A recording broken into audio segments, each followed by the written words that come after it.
Bonjour tout le monde. Aujourd'hui, j'ai le très grand plaisir de vous souhaiter la bienvenue à cette conversation sur la traduction entre Marie-Célie Agnon, auteure de Femmes au temps des carnassiers, et Katia Grubisic, traductrice de la version anglaise de ce roman.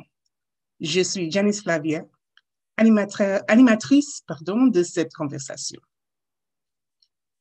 Cet entretien s'inscrit dans le cadre de la série À carnet ouvert, qui met en lumière le travail des auteurs, autrices, traductrices et artistes qui ont bénéficié d'une résidence à la Maison de la littérature. Katia Grubisic et Marie-Célie Agnon ont quant à elles profité d'une résidence de 10 jours à la Maison de la littérature en février et mars dernier. L'entretien est présenté de concert avec l'Association des traductrices et traducteurs littéraires du Canada, le Manoir Victoria et l'entente de développement culturel intervenue entre le ministère de la Culture et des Communications et la Ville de Québec. Cette résidence représente une occasion très rare où la traductrice se retire de la vie de tous les jours et se concentre sur le texte en travaillant directement avec l'auteur. Je suis certaine que cette étroite collaboration a enrichi le processus et la traduction elle-même, et que Katia et Marie-Célie ont toutes les deux apprécié énormément l'expérience. Je les invite à partager cette expérience avec nous. Bonjour encore Marie-Célie et Katia et bienvenue à cette discussion, cette conversation. Annie, ça fait plaisir de vous revoir. Merci, salut Jeanne. Salut Marie-Célie. D'accord, donc on se lance directement dans notre discussion. Marie-Célie, j'aimerais savoir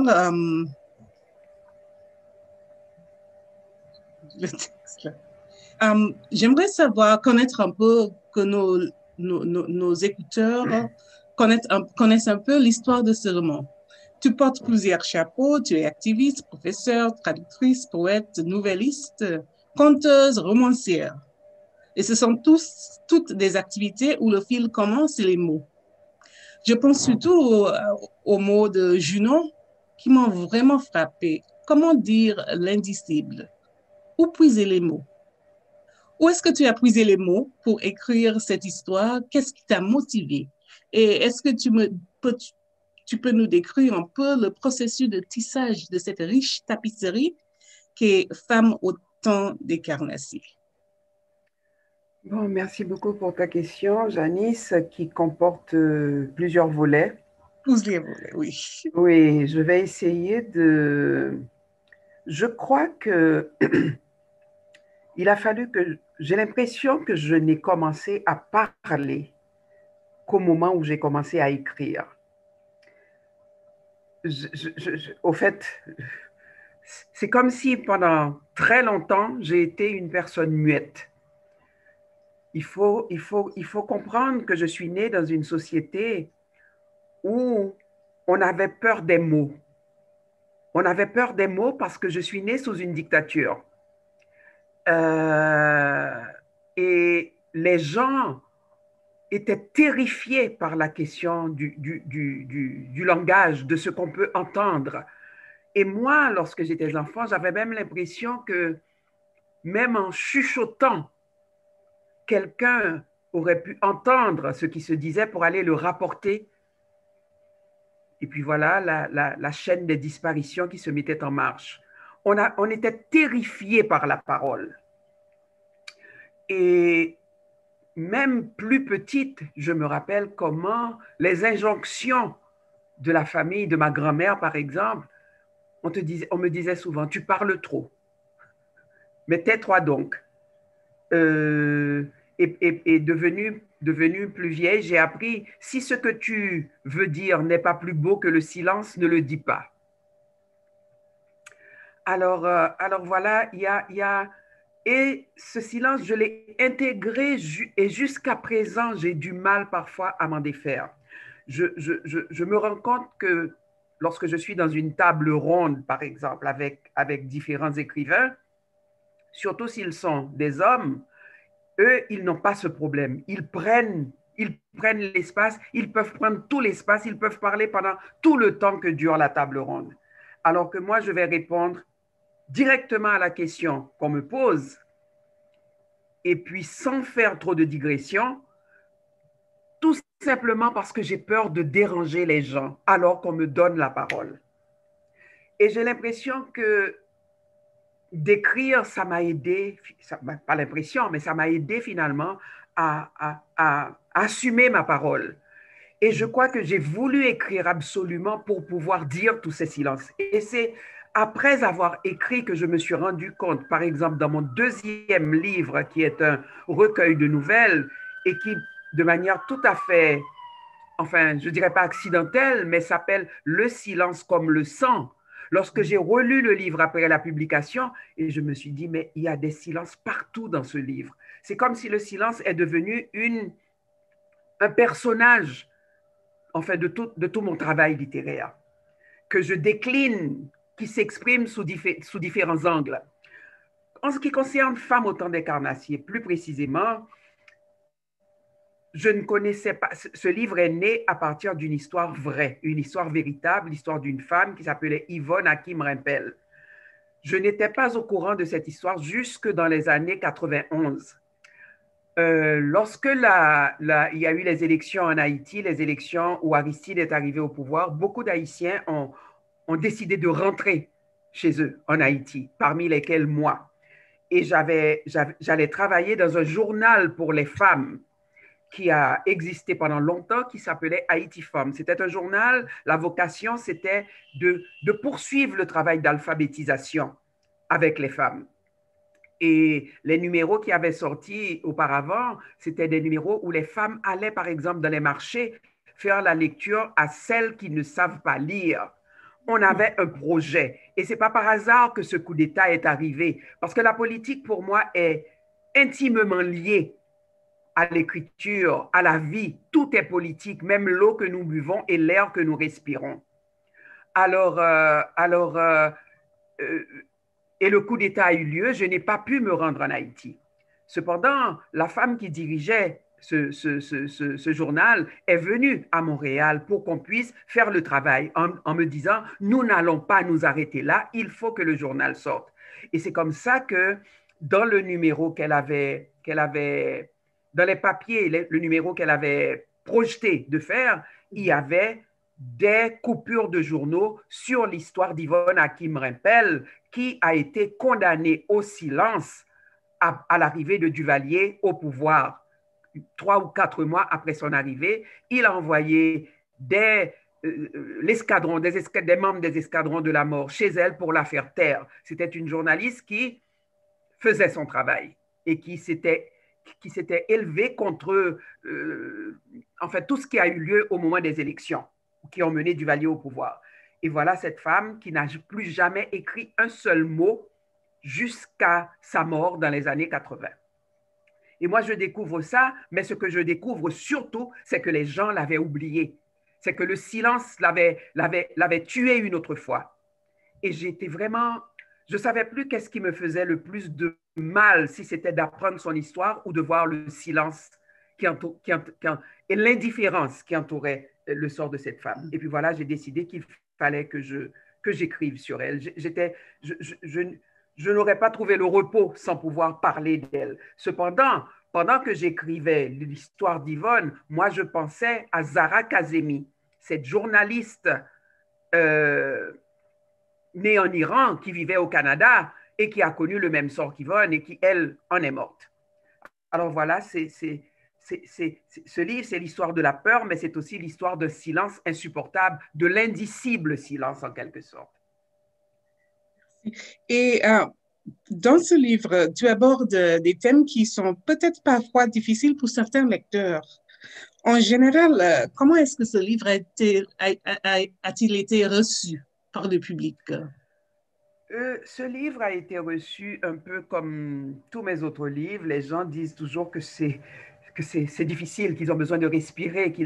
Au fait, ce qui se passe, c'est que la vérité dérange souvent. La vérité dérange, elle Elle peut être intolérable, elle peut être insupportable. Dénoncer cette violence, la violence de cette peur auquel Yvonne est soumise, c'est-à-dire ça nous met face à nos propres contradictions, ça nous met face à notre propre comment dire, absence de prise de position parfois, vous voyez, alors c'est toujours un peu difficile pour les gens de recevoir une histoire dans laquelle je ne vois pas plus de violence que ce qu'on lit tous les jours dans les journaux, mais que l'on peut oublier rapidement dans la liste de toutes les choses affreuses qu'on va lire dans les journaux. Il y a des trucs insoutenables, mais le livre, il est avec vous. Il est dans votre maison. Vous ne pouvez pas tourner le bouton de la télévision pour dire qu'on ne voit pas. Et vous êtes là. Et c'est un livre aussi qui met en cause non pas uniquement le système du Valieris qui a donné naissance à cette violence, mais toute une série de systèmes qui supportent cette violence, qui la nourrissent également. Vous voyez? Alors c'est pour ça que parfois c'est difficile pour des gens.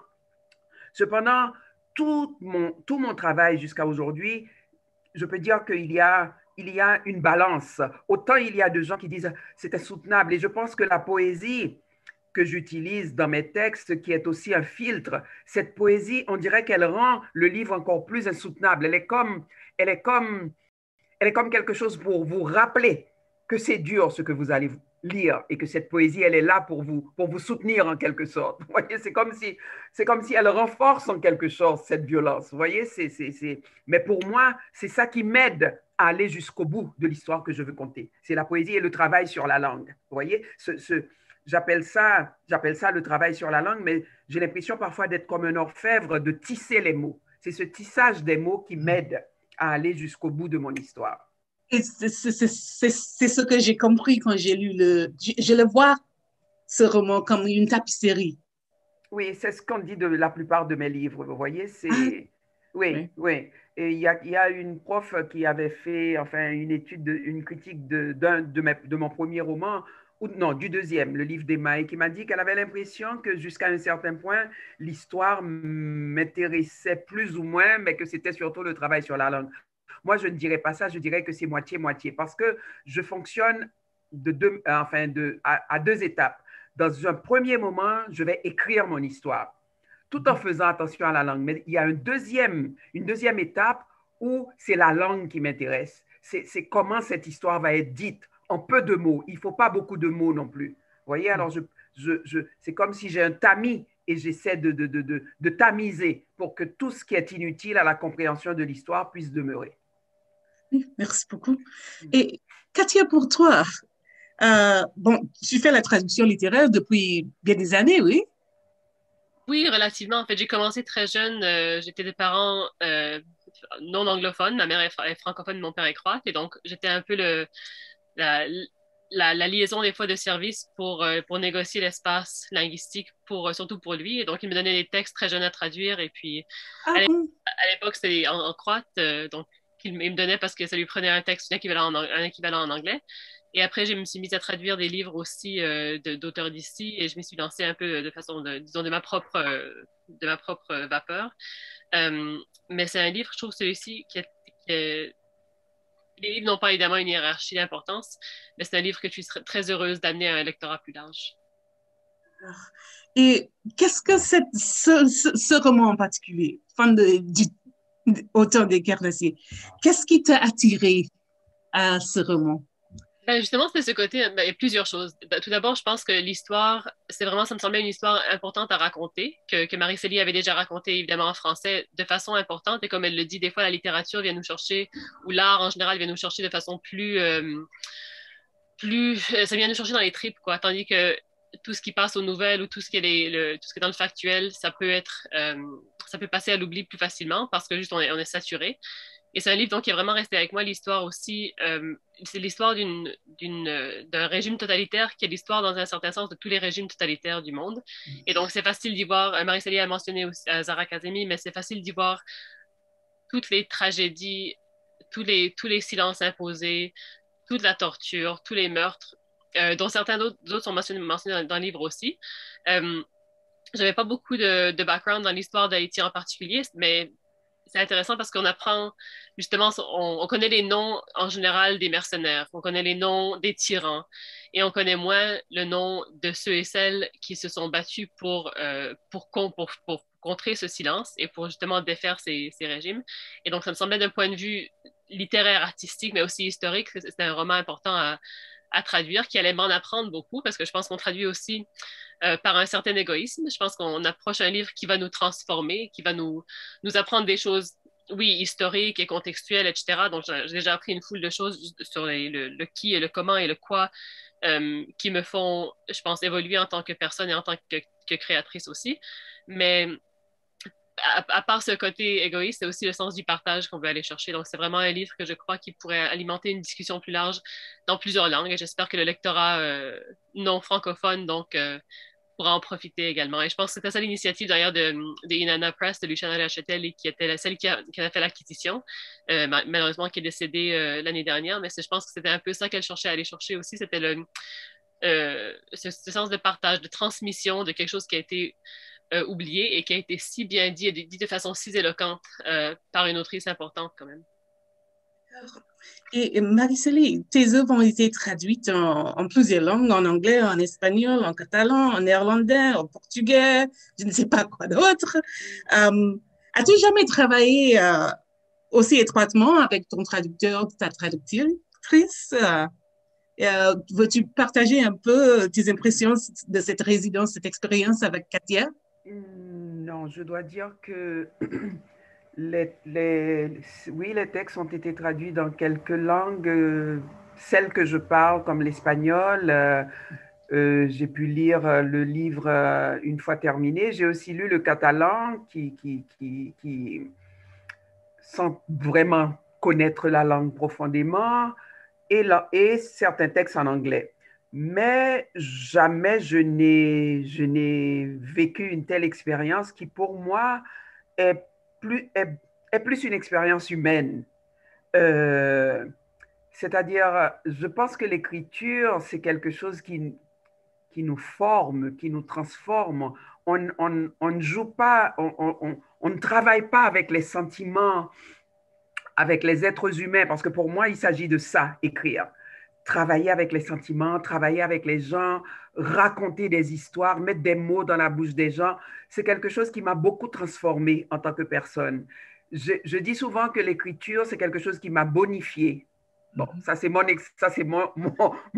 comment dire, euh, mon évaluation à moi, mais ce qui bonifie les gens, ce sont toutes ces rencontres aussi. L'écriture a permis d'établir des passerelles vers tant de gens, tant d'horizons, que je me suis sentie, mais tellement, que je me sens tellement riche de toutes ces rencontres avec des gens, parmi lesquels, enfin, la dernière dans la liste, Katia, 10 jours avec elle et de découvrir, enfin, les mots que j'emploie peuvent ressembler à des mots un peu, enfin, qu'on entend un peu partout, mais il n'y en a pas d'autres. La beauté de cette personne, il y a une connexion qui s'est faite, mais de manière tout à fait naturelle. Et puis, c'est surtout ça que je retiens, plus que le travail sur les livres. Parce que les livres, bon, ils sont là, mais je dois dire que je suis une personne, je fais ce métier, je l'apprécie, j'apprécie tout ce qu'il m'apporte, mais je dis souvent, je suis avant tout une personne humaine. Le métier vient après. Il vient après, mais il est en même temps rivé à moi parce que c'est un choix d'une personne qui veut s'exprimer sur le monde dans lequel il vit. C'est un outil. J'écris, mais ça aurait pu être la peinture, ça aurait pu être de la musique, ça aurait pu... L'écriture, c'était quelque chose qui était plus à ma portée. Alors, je l'utilise, tu vois, mais c'est tout ce que l'écriture m'apporte, c'est toutes ces occasions d'ouverture et de rencontre vers l'humain.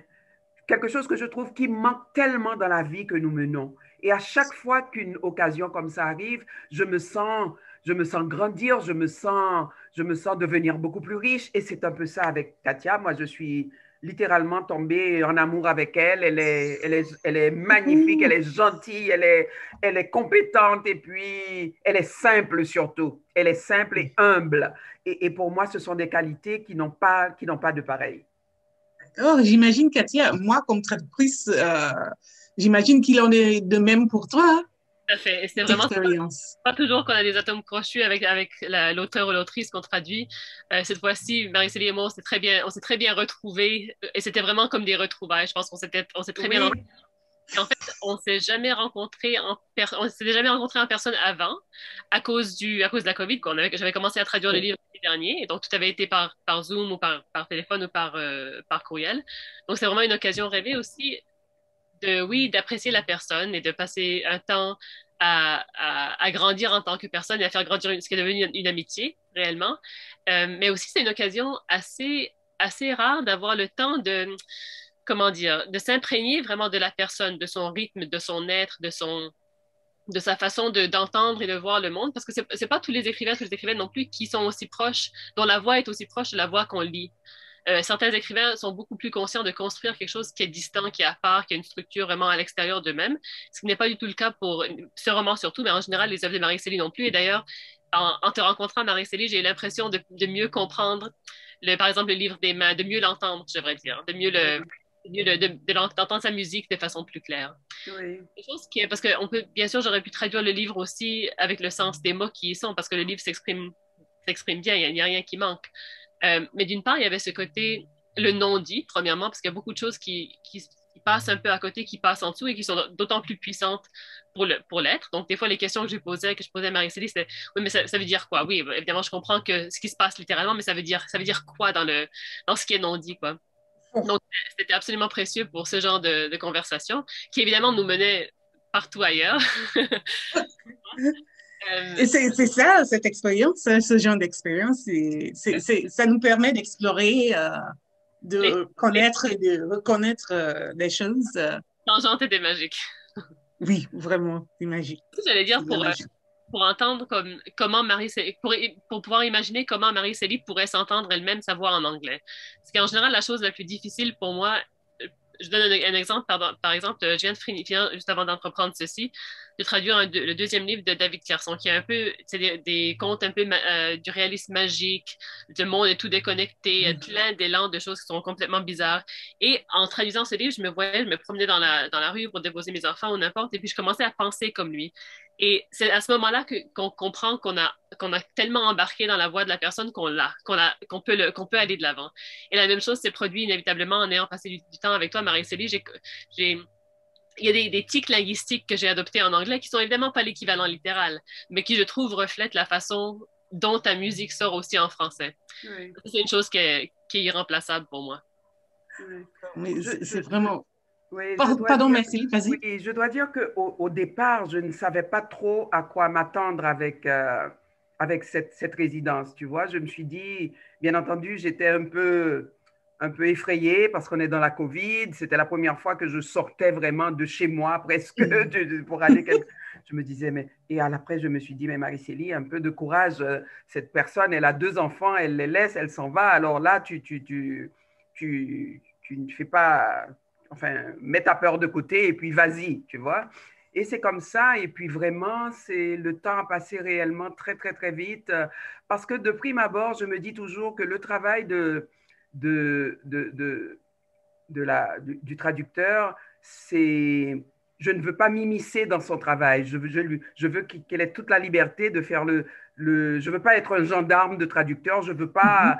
Si la personne me demande des explications, j'essaie de faire de mon mieux.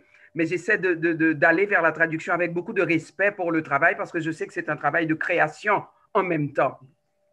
Mais là, vraiment, j'ai trouvé que les préoccupations de Katia étaient très respectueuses et ça m'a permis moi-même de comprendre, parce que je dis que les livres, je les écris, mais ce sont souvent le regard des autres me permet de pénétrer beaucoup plus dans le livre, de l'apprendre un peu plus, de le comprendre un peu plus, il se déploie devant moi de manière beaucoup plus riche, enfin par le regard d'un autre. Et c'est aussi ce qui s'est passé dans la... Est-ce que, Marie-Célie, tu avais un mot à dire quant au choix de traductrice dans ce cas? Oui, l'éditrice, mon éditrice m'a demandé, bon, mais elle m'a dit que, bon, voilà, la maison d'édition avait fait le choix de Katia. Moi, je ne connaissais pas vraiment. Elle m'a dit, bon, voilà ce qu'elle a traduit, voilà ce qu'elle a traduit. Figure-toi que moi, j'aime être en confiance. Je me dis, si cette maison d'édition fait le choix d'acheter les droits de ce livre pour le traduire, la maison y tient. Elle ne l'achète pas, enfin, pour mes beaux yeux, elle ne me connaît pas. Et elle s'engage de ce travail et elle fait le choix de Katia. C'est un choix que je valide. J'ai pas besoin, je ne sens pas la nécessité d'aller fouiller pour savoir ce qu'elle a déjà traduit, ce qu'elle n'a pas traduit. Et j'ai dit d'accord. Mais je ne la connaissais pas avant. Enfin, je trouve ça malheureux que des fois, on ne puisse pas faire confiance. Oui, d'accord. Et ça nous amène à cette discussion justement de choix de traducteur en général. L'histoire, bon, avec Amanda Gorman et sa traductrice, son traducteur, je ne sais pas exactement, néerlandais qui est blanc et qui est binaire. Je crois, est-ce que je me sers bien du mot? Donc, Non-binary. il est Non-binary. non-binaire de genre, exactement. C'est ça. OK. Et que pensez-vous de cette discussion, cette polémique, cet enjeu? Qui a le droit à traduire? Vous croyez que là, on a besoin, comme traducteur, comme auteur, on a besoin de définir qui a le droit de faire quoi en traduction? Marie-Célie, Katia, à vous deux. En tout cas, moi, je vais te dire, j'ai comme l'impression qu'il y a une étape que j'ai passée dans ma vie où je ne suis plus à cette étape-là c'est assez difficile de répondre à cette question parce que personnellement, je n'ai jamais vu le monde en blanc et en noir. Ni en jaune, ni en orange, je vois des humains. Ça n'implique pas que je ne connaisse pas mon histoire. D'ailleurs, par les thèmes sur lesquels j'ai choisi d'écrire, particulièrement le livre d'Emma, ça montre que j'ai une connaissance de l'histoire, une révolte qui est encore présente en moi, pas à cause de ce qui s'est passé, mais à cause de ce qui continue à se produire et à se reproduire dans cette humanité qui refuse de voir les chemins qu'elle a empruntés et de se détourner de ces chemins-là. Néanmoins, je pense que si on a une intelligence, il faut l'utiliser. Il faut comprendre que toute cette manipulation qu'il y a aujourd'hui avec la presse, avec les journaux, ne nous rend pas service en tant qu'humains. Nous perdons le sens réel des choses, tout comme on a perdu le contact avec notre âme, avec la nature, avec toutes ces choses, nous perdons le contact avec les choses réelles. Moi, c'est ce que je pourrais dire, c'est-à-dire c'est un langage peut-être un peu alambiqué dans lequel on ne se retrouve pas, mais ça me peine lorsque je vois que nous sommes encore à cette étape. Et les gens qui vont soulever ces questions, très souvent, ce n'est pas par mauvaise foi, ni par méchanceté, ni parce qu'ils veulent toujours mettre de l'huile sur le feu. C'est une réaction qui soulève toute la douleur enfouie dans notre vie en tant qu'être humain, en tant que personnes qui ont été humiliées et toutes ces humiliations qui continuent, qui se perpétuent. Il faut être fort pour vivre. Et souvent, on ne veut pas d'une manière ou d'une autre entendre ces questions-là, tout comme cette violence qui est dans ce livre, on ne veut pas l'entendre. Ça signifie que je comprends qu'une personne ait pu dire, bon, voilà ci, voilà ça, mais en même temps, je trouve ça malheureux. Mais en même temps, pour qu'elle ne le dise pas, il aurait fallu qu'elle ait une compréhension de la vie, qu'elle ait dépassé une certaine douleur, qu'elle ait dépassé certaines choses pour lui permettre d'entrer dans une réflexion qui la met à l'abri de ce genre de choses. Enfin, de ce genre de commentaires. Enfin, moi, je n'ai pas écouté ce commentaire, je n'ai pas compris exactement ce que c'était, mais il y a plein de gens incultes, mais qui sont des personnes payées pour pouvoir jeter de l'huile sur le feu, dans certains journaux, par exemple, qui ont commencé à dire « Ah, mais parce qu'elle est blanche, elle ne peut pas traduire Amanda Gorman. » Alors que je ne crois pas que ça a été posé comme ça. Je ne sais pas si ma question, si ma réponse, elle est… Absolument. Tout à fait. Et en fait, je pense que c'est intéressant de la déformation de la question dans les médias et le manque de contexte qu'il y a eu. Notamment Janice Deul, qui est une journaliste et une militante néerlandaise, qui a écrit un article qui a été souvent cité au début. Ce qu'elle a soulevé, c'était le fait que c'était une occasion manquée d'ailleurs. Puis elle a souligné 5 ou 6 noms d'auteurs, d'autrices de spoken word surtout, et des personnes racisées et jeunes qui auraient fait un travail fantastique aussi, et auquel la maison d'édition n'a même pas pensé. Et c'est ça un peu, je pense qu'elle soulignait, c'était que je pense qu'elle a utilisé la phrase vraiment une occasion ratée d'avoir pu aller plus loin dans la démarche d'ouverture de la traduction. C'est certain que la traduction littéraire, c'est un milieu qui demeure assez homogène pour plusieurs raisons, notamment que c'est un domaine qui est nourri d'une part par un milieu académique, qui est un milieu qui n'est pas toujours le milieu le plus ouvert historiquement non plus. Pour plein d'autres raisons aussi, il y a une espèce de vedettariat quand même qui est en jeu. Marieke Luca-Reinsval avait gagné le Booker l'année précédente, et donc c'est quand même un nom et avec c'est une personne qui écrit bien et que d'ailleurs l'équipe d'Amanda Gorman avait approuvé pour plein de raisons. Mais c'était certain qu'il y avait une espèce de ce côté vedettariat, quoi. Il y avait un nom qui était attaché à cette traduction, qui était un nom reconnu, lauréat, etc. Ceci dit, je pense qu'il y a plusieurs enjeux qui n'ont pas été mentionnés. C'est pas seulement que c'était une personne qui n'est pas racisée, mais qui n'est pas une personne qui a un background en traduction non plus. Et donc, c'est comme si le vedettariat avait aussi coulé cet aspect-là. Voilà, C'est quand même un processus et un craft, quoi, vraiment un métier ce n'est pas impossible de traduire. Ça ne veut pas dire que cette personne-là, que Lucas Reinfeldt n'aurait pas pu traduire Amanda Gorman. Dans le cas aussi de Gorman spécifiquement, parce que la même chose s'est produit avec son traducteur catalan, en fait, et lui, à la suite de ça, il a fait des remarques assez maladroites et assez malheureuses. Ce qui démontre en fait le point que le milieu de la traduction, on a quand même un chemin à faire. Mais dans le cas de Gorman, vraiment, elle a été choisie par Biden aussi. Elle faisait partie du message. Son être, son identité faisait partie du message. Et donc, je crois que d'avoir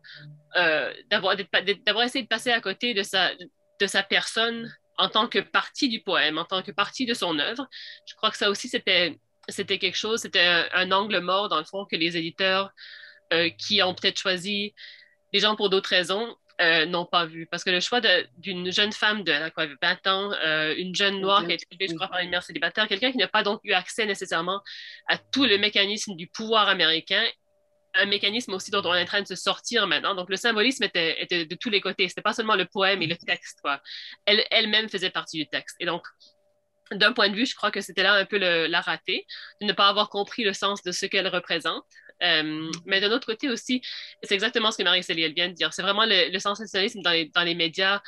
Il n'y a personne qui a dit qu'on ne peut pas traduire une personne noire parce qu'on n'est pas noir ou qu'il faut être exactement d'avoir la même identité. Et puis je voyais aussi dans des forums de traduction en ligne, des gens qui commençaient évidemment à dire ah oui, mais tout le monde doit être donc un homme un vieux russe de 70 ans avec 10 enfants pour traduire Tolstoï.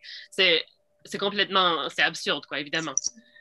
Mais il y a certains livres, c'est pas parce qu'on peut le traduire qu'on devrait. Il y a certains livres probablement que je ne traduirais pas et certains textes, je devrais dire que je ne traduirais pas parce que j'ai l'impression que ce n'est pas par ma voix qu'ils peuvent sortir.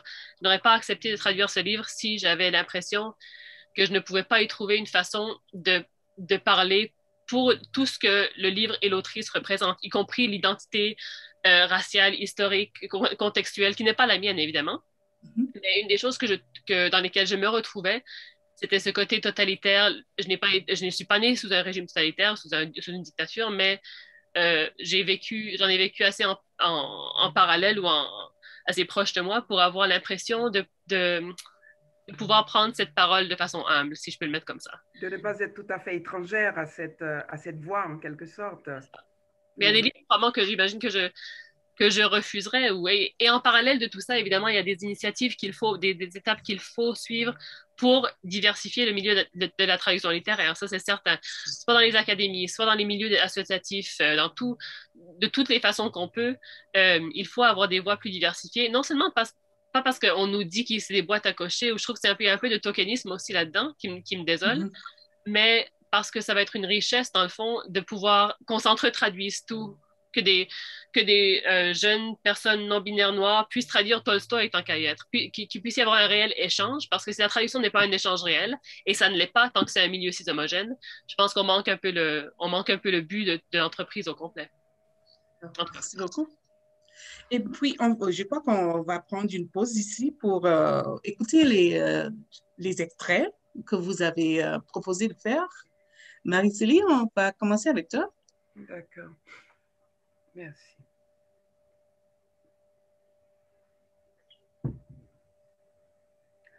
Alors, c'est un extrait du livre dont on parle, Femmes au temps des carnassiers. C'est un chapitre qui s'appelle Le chagrin sans retour de Jeanne. Jeanne, c'est une vieille femme qui vit avec sa sœur, qui elle aussi est une vieille femme. Elles sont les tantes de cette, du protagoniste, de la principale, qui est Mika, la journaliste. Depuis la disparition de Richard, Jeanne a perdu la tête. Ma vie n'est qu'une promesse déçue, marmotte-t-elle jour et nuit. Richard était en effet une véritable promesse. Étudiant brillant, âgé de 20 ans à peine, il se préparait à une deuxième année de médecine dans un pays où plus des 3/4 des habitants n'ont jamais vu un médecin de leurs yeux. La vie de Jeanne s'est depuis transformée en une valse de questionnements, de démarches qui n'aboutissent pas, d'attentes vaines et surtout d'espoirs inutiles. Sitôt réveillée, explique B, Jeanne se met à penser au jour où il reviendra. Elle se dit qu'il reprendra sa place parmi nous, comme si ce départ n'avait jamais eu lieu. Dans la maison, tout sera comme avant. Une fois habillée, elle grimpe l'escalier. À chaque marche, elle s'arrête. Son cœur ne va-t-il pas tout simplement cesser de battre? Ses membres de bois se traînent, bois contre bois, raclant le bois vieilli des marches. Elle refuse de se faire aider, ne veut pas qu'on la dissuade. Elle monte et descend seule cet escalier raide. Offre-t-elle cette montée comme un calvaire? Quelle récompense attend-elle au bout de quel sacrifice et de quel Dieu? Lorsqu'elle atteint le haut de l'escalier, la dernière marche enfin, elle est à bout de souffle. Elle ne bouge plus. Elle pose la main sur la rampe, puis sur la poignée de la porte de la chambre de Richard. Que reste-t-il de Richard dans cette mémoire en charpie? Des images vagues, la chaleur d'une voix taquine. Personne ne sait que dire ni comment dire. Elle ne permet aucune brèche dans laquelle on pourrait s'engouffrer pour atteindre son désarroi. Lorsqu'enfin elle entre dans la chambre, tous les bruits de la maison et du dehors s'évanouissent. Comment savoir ce qu'elle y fait, enfermée comme dans un sanctuaire? Peut-être prit-elle. Elle doit regarder des photos, ses parchemins de tendresse vieillis. Au bout d'un long moment, quand on la croit endormie, nous parviennent ses gémissements. Ils annoncent les vagues de sanglots puis le cri. Tout ce qui lui reste, que le cri engouffré en elle. Tout se résume à ce cri qui lui lacère le sang, ce cri dans son corps submergé par la douleur. Un corps déserté et abandonné de tout. Le cri, son monde. Le cri, son geôlier, sa prison.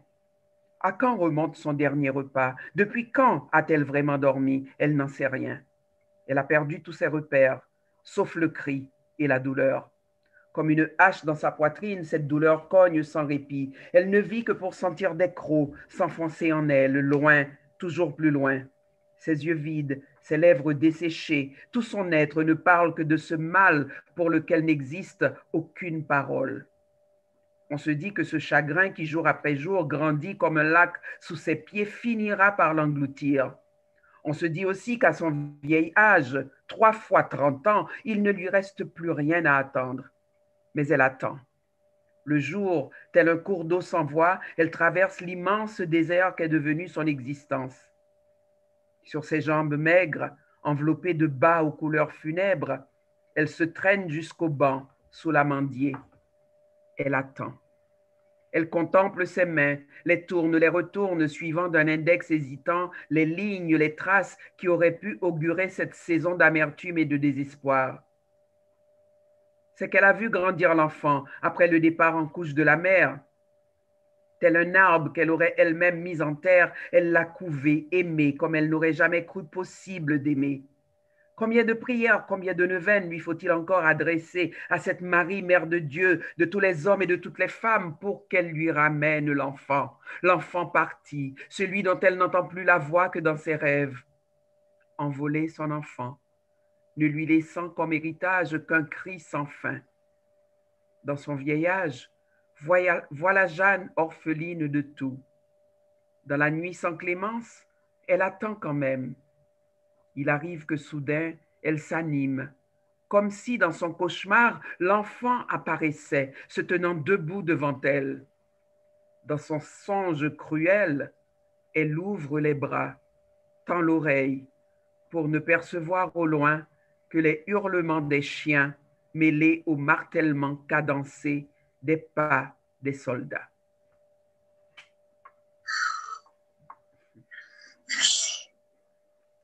Katia, we'll move to your section. I don't even know what to say. It's the kind of text that's so powerful, you almost just want to leave it in French. Just read it in French. Read it out loud to yourself in your house. It's almost sacrilegious to touch it. Completely. I'm hoping the goal is to render a separate thing that will move people differently, but that has the same effect, I guess, with a different set of tools. So with the caveat, of course, that this is only the second draft of probably what will be many more drafts. And I have on my paper, I still have all these notes to myself, awkward, change this, make this smoother, fix this weird thing that I'm not happy with. So this is an early attempt at rendering this section. So on Jeanne, who is one of the elders in Mika's life, sort of one of her aunts who is experiencing this deep sorrow after the disappearance, after her grandson has been disappeared by the Duvalier regime, and so she's this is a section that belongs to her, I think, and her sorrow very much is all she can live within. Jeanne lost her mind after Richard disappeared. My life is a broken promise, she mutters day and night. And Richard was so promising. He was a brilliant student, barely 20, about to start his second year of medical school in a country where more than 3/4 of the population have never even laid eyes on a doctor. Since Richard was kidnapped, Jeanne's life has been made into a waltz of questions, futile attempts and expectations, and, above all, dashed hope. As soon as she wakes up, Faye explains, Jeanne starts thinking about the day her boy will come back. She tells herself that he'll be among us again, as if he'd never left.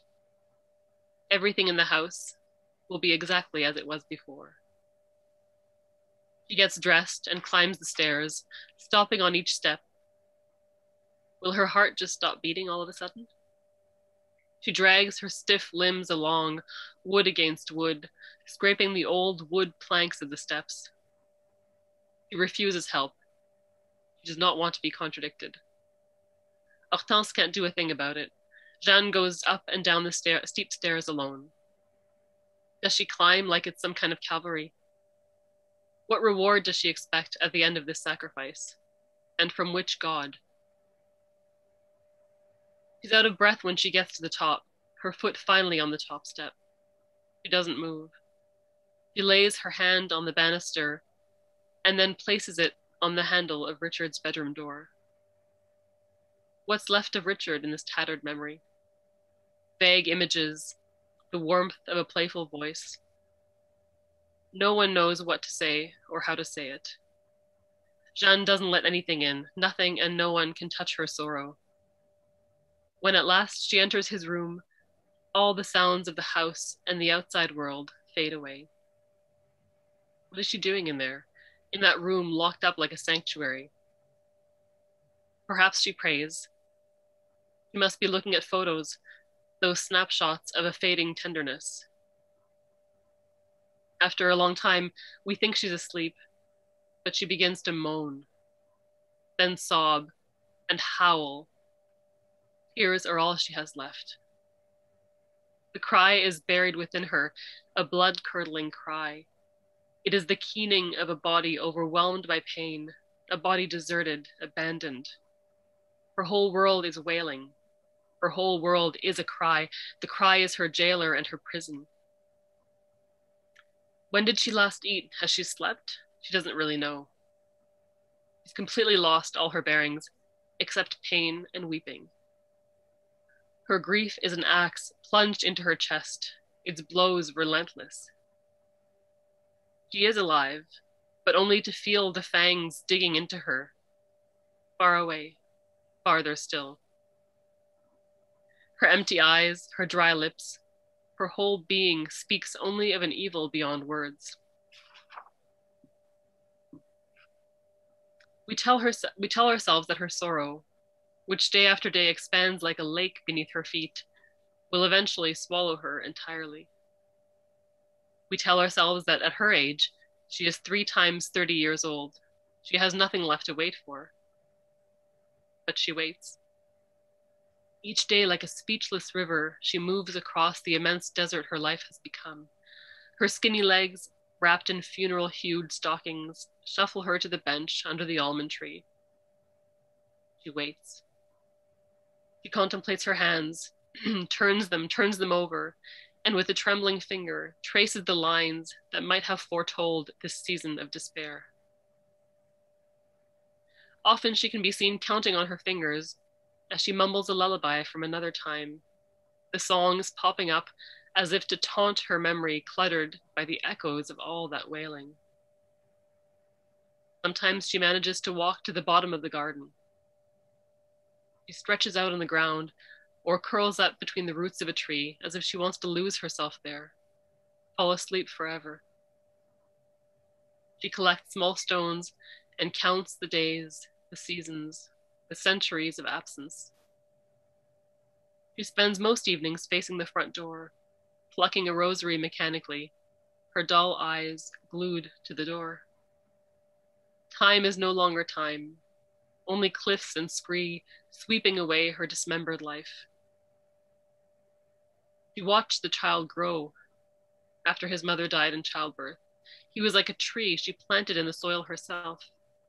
She cared for him, loved him more than she'd ever thought it was possible to love. How many prayers, how many novenas to Mary, Mother of God and all men and women, will bring the child back to her? The child is gone. The child whose voice she hears only in her dreams. Her child is gone, and as an inheritance, she has nothing but an endless lament. In her old age, Jeanne has been orphaned of everything. Yet still she waits in the ruthless night. Sometimes she sits up, comes back to life, as if in her nightmare the child had reappeared and is there standing before her. Inside the cruel dream, she opens her arms and listens. But all she can hear in the distance is the howling of dogs and the rhythmic pounding of soldiers' footsteps. I know you said that this is just perhaps the second draft of maybe 10, but as writing goes, I mean, you never stop polishing and fixing.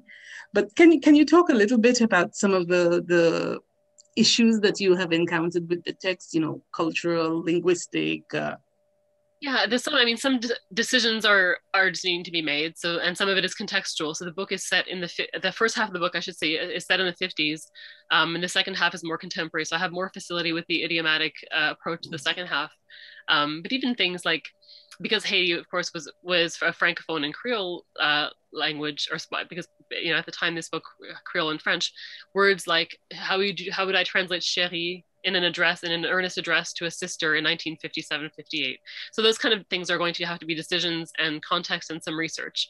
You know, what would the equivalent be? Darling or dear, whatever. So it seems like a small point, but you can waste hours and hours on a darling versus a dear quite easily in translation, as both of you know well. Yes. One of the major issues that I haven't solved yet is the title and the use of the word carnassier throughout the book. So this word carnassier it's a carnivore literally, but it's not quite a scavenger because there's the sense of the living flesh that is attacked, and there's something really kind of sibilant about the word, and fanged and tearing, so there's something about, there's a fleshiness to the word that I haven't been able to find the equivalent for yet, and may not be able to. I may have to, rely on a number of other words. I have a list, I have like multiple documents of what, of problems I want to solve. And that I think will be a key piece later on in the translation process. When I find that, it'll be kind of the keystone, I think, and many things will fall into place. And otherwise, I mean, the problems are often, the challenges are often, the translation problems that present themselves in any book, right? How to not put too much of myself in the words, how to not get too ponderous. I find, we're our worst enemy as writers, regardless of whether we're translating or writing. And so we all have tics, and identifying which are mine and which I think are actually belong to the book and the characters. And so I'm kind of at that stage of sifting through what belongs to the book, what belongs to me, what can belong to the characters. And the characters change throughout the book as well. There's a number of inflections in their lives that are variously tragic, but also very human and very vibrant. And Mika is kind of this relentless militant before she's taken and tortured. And so her voice shifts when she's writing for the newspaper versus when she's talking about her militancy to get the women's vote, versus how she is with her kids and with her daughter who's left for Spain. So there's different textures to the dialogue and to the internal monologue as well that are a pleasure to find, but that definitely have to be juggled, I think. And did your conversations with Nariceli during the residence, how did that help? I think, as I was saying before, mostly it allowed me to hear how she would be heard in English, if that makes sense. So, and it's little things like, she would say to me, she was not a gendarme at all of the translation. She was super honest and super generous. But at the same time, I was looking for, it's useful for me to be told that doesn't sound like how I hear myself. So for example, little repetitions like these there, or, turns of phrase that she would say, well, why have you said this like this?